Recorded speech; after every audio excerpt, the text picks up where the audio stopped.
Welcome to our video, where we explore the fascinating world of float switches.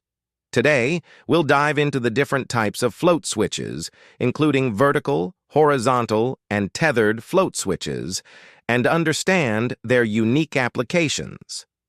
Let's get started. Float switches are ingenious devices used to detect liquid levels in various applications.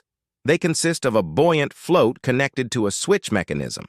As the liquid level rises or falls, the float moves accordingly, triggering the switch to open or close.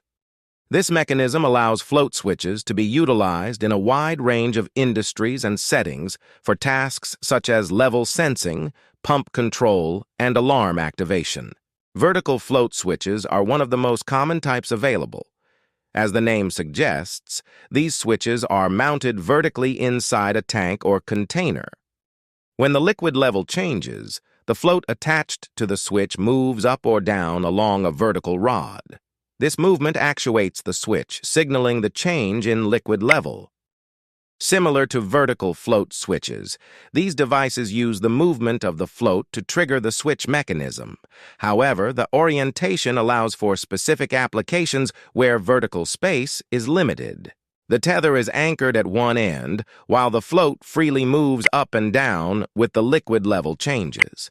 When the float reaches a predetermined level, it triggers the switch, providing accurate level detection. We hope this video has provided valuable insights into the different types of float switches and their applications. Remember to choose the right type of float switch based on your specific requirements. Thanks for watching.